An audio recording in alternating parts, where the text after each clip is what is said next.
Jewe ararivuze. Help me! Oh yeah. Here we go. Kumuvurira he. Movie yetu inaanza kutuonesha samaki mtu akiwa anajilaza barabarani. Huyo hapa samaki mtu ni jini na si samaki mtu wa kawaida tu. Ametoka Saki baharini na kuja hapa kuwatega watu. Ukijilengesha na kuleta tamaa na pita na wewe. Uwaga rembi hata kidogo kutafuna roho za watu. Akajitoa kwenye umbile la samaki mtu na kujileta katika umbile la mtu kamili. Mtoto mzuri mashallah. Paja zimejaa, hips ni balaa, na kwa upande wa tako rojo. Mara kuna jamaa akawa anakuja upande huu hapa na kumuona bibi akiwa amejilaza hapa barabarani. Ukimtazama hivi ni mrembo haswa. Toto jeupe pe, lina rangi ya ndazi, kiunoni ilizi. Jamaa akawa anaangalia kuna kule kuangalia kama kuna mtu atakuwa na mzumu. Maana wasije wakaja watu na kusema kwamba wanataka kumpeleka hospitali. Na wakati lengo lake sio kumpeleka hospitali, ni kumpeleka geto. Anataka mpeleke geto akacheze kibinda nkoi. Akawa anajaribu kumwamsha. Anasema, dada vipi, mbona umelala barabarani? Una shida gani ama unaumwa? Lakini bibi akawa ajibu wala kuongea chochote kile. Jamaa akapata oga kaisi labda inawezekana kweli bibi anaumwa serious. Kwa hiyo napaswa mpeleke akapata tiba. Mara kuna bodaboda akawa anapita akamsimamisha ili aweze kumsaidia kumpakia na kumpeleka kupata tiba. Mvutano kati huyo hapa jamaa na bodaboda ukazuka. Bodaboda anasema kwanza wapigie simu polisi wa taarifa ndipo wamchukue na kumpeleka hospitali. Lakini jamaa akawa anasema hapana, haina haja ya kupigia simu polisi. Anasema wapigie simu polisi ili waje. Kwani huyo hapa bibi ameambiwa kwamba ni mhalifu mpaka wapigie simu polisi. Jamaa anasema kwanza mimi sitaki tumpeleke hospitali. Huyo hapa tutampeleka kwa jamaa yangu mmoja hivi ambaye ni mganga kienyeji. Na kitu ambacho kinamfanya jamaa sitaki huyo hapa bibi apeleke hospitali ni kwa sababu anajua kabisa kwamba akifia kule hospitali lazima ataulizwa kwamba ndugu wa binti wako wapi. Alafu ndio hivyo tena wafahamu. Na lengo kubwa la huyo hapa jamaa anataka baada ya kumpeleka huyo hapa bibi kupata tiba, basi ambebe moja kwa moja na kwenda naye nyumbani kwake kwenda kumchapa nao. Maana muonekano wake kukweli anahamasisha balaa. Jamaa anataka naye akapate zile pale raha ambazo huaga anazipata Dr. Kumpeneke. Bodaboda akaongezewa dau na kuambiwa kwamba ondoke kuelekea kwa mganga wa kienyeji ili bibi akapate tiba. Na kwa sababu bodaboda anachoangalia ni pesa tu, basi akambeba jini samaki pamoja na huyo hapa jamaa na kuanza safari ya kuelekea huko kwa mganga wa kienyeji. Safari yenyewe ni ndefu, ni balaa. Maana mganga wa kienyeji mwenyewe anakaa huko ndani kabisa ya msitu huko. Ile kufika maeneo jini likajifanya kama vile limepiga chafya limezinduka. Hapa ni plani mahususi kabisa ambayo jini limeitengeneza. Kwa sababu linajua kabisa kwamba likiacha lifike mpaka kule kwa mganga balaa linaweza kuzuka tena. Inaweza katokea vita kali kati ya mganga pamoja na lenyewe jini. Na ndio mali limeamua kufanya wapo ujanja likijua kabisa kwamba likifanya hivyo lazima watasimama hapa na pikipiki yao. Na huko ambapo walikuwa wanataka kwenda lazima watailisha tu. Wakaamua kusimama hapa na kumshusha kwenye pikipiki ili aweze kumwangalia kwamba anaendeleaje.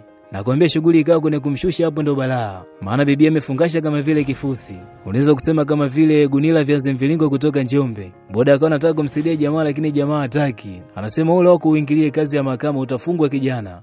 Oho, jamaa anaona kama vile bodaboda akimsaidia basi atafaidi. Bodaboda naye tayari ameshapagawa na uwapa mshepu wa jini. Lakini ndio hivyo tena ameshaambiwa asihusika na show ashuke. Akabaki tu nalifanyia imagination umbo la bibia na vitu vilivyopo ndani yake. Anaiona papuchi ikiwa imevimba vizuri. Yaani bado na shepu yake ile pale ya asili. Ni kama vile kitumbua cha shilingi 500 ambacho kimeumuka vizuri. Alafu kichoni na kiwembe pale katikati. Yaani ni kempasuko fulani hivi. Na laiti kama huyo hapa bodaboda pamoja na huyo hapa jamaa wangejua kwamba huyo hapa mwanamke ni jini, sidhani kama wangeendelea kumpetipeti namna hii ambavyo wanampetipeti. Yaani saizi hapa miguu itakiwa inagusa visogoni. Maana ilibidi wao wamezitoa mbio hizo.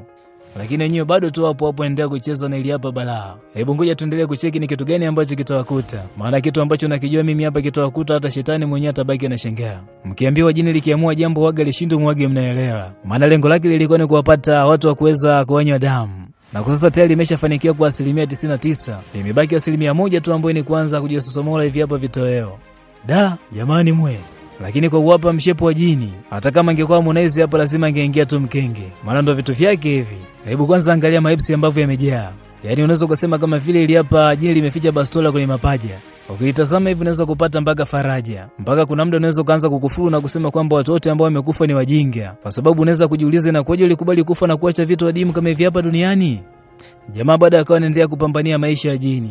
Hajui kama jini waga lipambaniwi, bali waga linajipambania lenyewe. Maana nguvu ambalo liko nazo ni nguvu za kutosha tu, na si kama nguvu za binadamu. Mara jamaa mkandamize jini kifuani na kubusti mapigo ya moyo, mara mpatie pumzi. Sasa wapo ni wewe. Anawezaje kumpatia jini pumzi na wakati kwa sasa wewe wake upo mikononi mwake? Na hapa jini lilipo linajua kila kitu ambacho kinaendelea. ila linazuga tu kama vile limepoteza fahamu eti. Jamaa akaona sema miaka ya nyuma ile shegi kuwa mganga wa kienyeji. Kwa hiyo bado na chembe fulani hivi za uganga ambazo yupo nazo.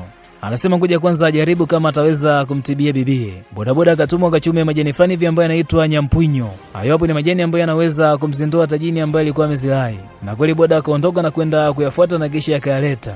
Kumbe jamani muongo tu. Hajawahi kuwa mganga wala nini. Hayo hapo yote ilikuwa ni mashauzi tu. Ameletewa majani lakini kuyatumia hawezi. Vita maneno kati ya bodaboda pamoja na huyo hapa jamaa ikaanza kuzuka hapa. Bodaboda anasema ulijifanya mganga kumbe hakuna chochote kile ambacho unakijua. Haya majani yapo nimekuletea lakini unabaki tu unaangalia tu. Alafu unajiita mganga na wakati una meno yote 32.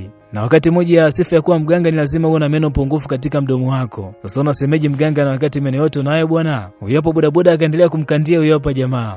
Bodaboda anasema da, kuna watu kweli wa ajabu yani. Alafu na meno meupe hivi anang'aa kabati mpya unajiita mganga wa kienyeji kweli? Kwa sababu mganga wa kienyeji wote ambao mimi nawafahamu wala meno njano unaweza kusema wago na kulaga madumu.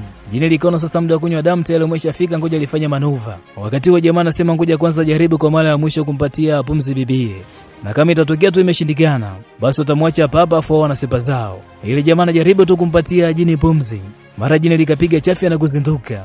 Jamaa kafurahi balaa kaanza kujitapa kwa yopo bodaboda. Anasema si nilikwambia kwamba mimi hapa mganga uko na bisha. Angalia sasa hapa muujiza ambao nimeufanya. Sema ndio hivyo tu, sisi hapo watu wengine waga tupende kujionyesha sana. Lakini kuna masuala tu ya uganga, mimi nilikuwa noma. Boda akanasema sasa kama vipi tupige collab basi yake mtungo. Au nataka umfyontole mwenyewe huyo hapa bibie. Wafanya mpango basi tupige wote. Alafu yapo nauli usinilipe tutakuwa tayari tumeshamalizana. Ni hapa ndipo ili hapa jini likapiga chafya na kubadilika kuwa samaki mtu. Bodaboda pamoja na huyo hapa jamaa kabaki tu ametoa mimacho. Maana tangia muda ule mpaka sasa alikuwa bado hajatambua kwamba huyo hapa mwanamke si binadamu wa kawaida. Ambapo huyo hapa samaki mtu ambaye ni jini akabadilika na kuwadidisha wote wawili. Na hapa na mwisho kabisa dubana letu ili hapa.